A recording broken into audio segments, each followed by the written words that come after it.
गाडगीळ आणि sons limited 1832 पासून। Bogus आणि दुबार मतदारांच्या विरोधात मविया आणि मनसेचा मोर्चा निघाला। यावेळी ठाकरे बंधूंनी मतदार केंद्रावर दुबार मतदार दिसले की फोडून काढा असे आदेशच कार्यकर्त्यांना दिले। पाहूया। जर समजा तिकडे हे दुबार तिबार वाले जर आले तिथेच फोडून काढायचे। मत चोर जिकडे दिसेल तिथल्या तिथे त्याला फटकावला पाहिजेच। लोकशाही मार्गाने फटकवा।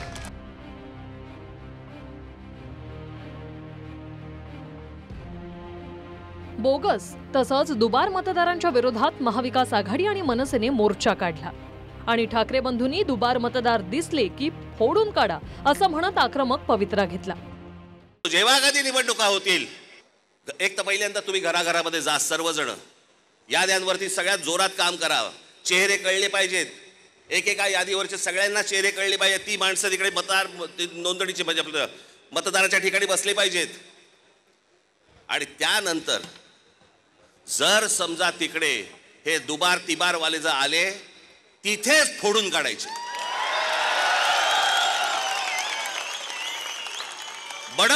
बडवायचे आणि मग पोलिसांच्या हातात द्यायचे। त्याशिवाय हे वटणीवरती येणार नाही। त्याशिवाय हा महाराष्ट्रामधला जो चाललेला कारभार आहे हा वटणीवरती येणार नाही।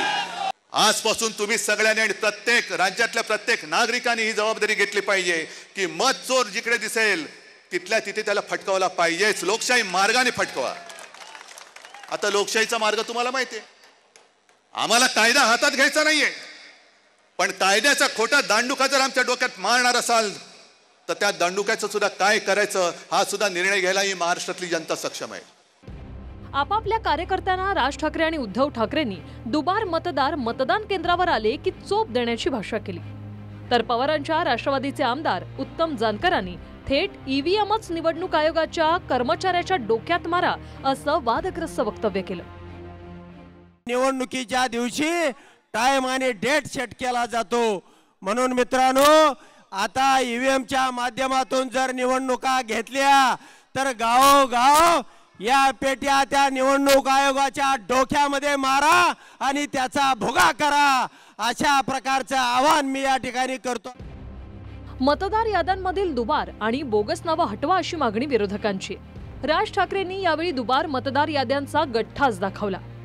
4,500 कल्याण डोंबिवलीतील मतदारांनी मुंबईत मलबार हिलमध्येही पुन्हा कसं मतदान केलं याचेही पुरावे दाखवले, तर उद्धव ठाकरेंनीही त्यांच्याच नावानं कसा बोगस अर्ज करण्यात आला याचा पर्दाफाश केला। खरं तर हे 4,500 मतदार आहेत। हे कल्याण ग्रामीण, डोंबिवली, मुरबाड आणि भिवंडी मधले मतदार आहेत। या इकडच्या मतदारांनी मलबार हिल मतदारसंघामध्ये देखील मतदान केलेलं आहे। हे एवढे मतदार आहेत, हे एवढ्या लोकांनी हे तिथे राहत आहेत, तिथेही मतदान केलं आणि मलबार हिल मध्ये देखील मतदान केलं। ह्याच्यातली म्हणून मी आता जस्ट फक्त 3 नावं आणली आहेत। प्रभाकर तुकाराम पाटील, राम महादू भोईर आणि गजानन पुंडलिक भोईर ही त्यांची मतदार यादी आहे। असे लाखो लोक आहेत महाराष्ट्रभर की जे या मतदानासाठी म्हणून वापरले गेले। विशेष म्हणजे हा अर्ज कधी केला गेलाय 23/10/2025 म्हणजे कालच्या 23 तारखेला अर्ज केला गेलेला आहे। आणि कुठून केलाय ते सक्षम नावाचं ॲप आहे। तर सक्षम नावाच्या ॲपवरनं हा प्रकार कशासाठी कोण करत होतं मी रितसर तक्रार केली की कोणी हे केलेलं आहे। याचा अर्थ असा की माझ्या नावाने खोट्या नंबरवरून OTP काढण्याचा प्रयत्न झालाय। हे सगळं प्रकरण हॅक करण्याचा प्रयत्न झालाय आणि कदाचित आपण 14 आणि 15 तारखेला हा विषय हातात घेतल्यानंतर 23 तारखेला अर्ज केला गेलाय।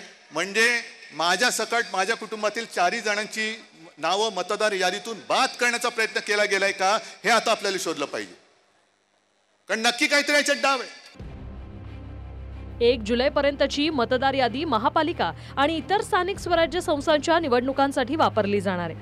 पण राज ठाकरेंनी एक लोकसभा मतदारसंघात कसे लाखांना दुबार मतदार आहेत याची यादीच वाचली। मुंबई नॉर्थ एका लोकसभा मतदारसंघामध्ये 17,29,456 मतदार आहेत। याच्यापैकी 62,370 हे दुबार आहेत।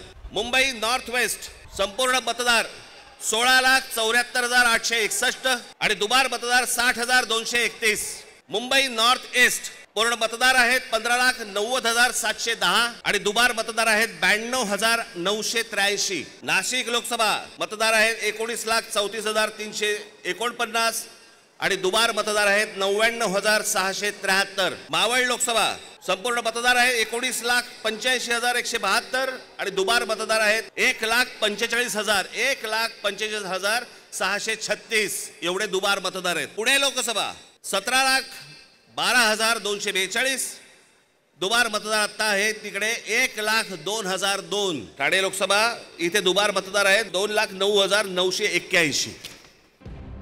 आरोप करताना मोर्चातून पुरावेही सादर करण्यात आले. त्यामुळे उद्धव ठाकरेंनी कोर्टात जाणार असल्याचं जाहीर केलं. येत्या काही दिवसाचे सगळे पुरावे घेऊन आपण न्यायालयात जाणार आहोत.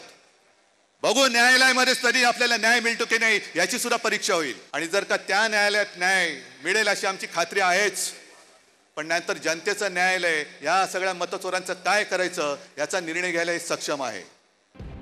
मुंबईत मोर्चाच्या माध्यमातून महाविकास आघाडी आणि मनसेने महापालिका निवडणुकीआधी शक्ती प्रदर्शन केलं. पण रस्त्यावर लढण्यासह कोर्टात लढण्याचीही तयारी विरोधकांनी केली. गिरीश गायकवाड, कृष्णा सोनारवाडकरसह अक्षय मंकनी, TV9 मराठी, मुंबई.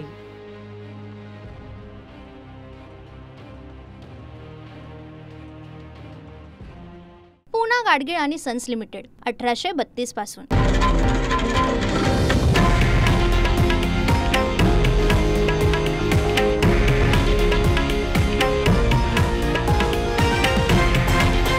हे आहे देशातील नंबर 1 न्यूज नेटवर्क आणि आपण पाहत आहात TV9 मराठी, एकमेव.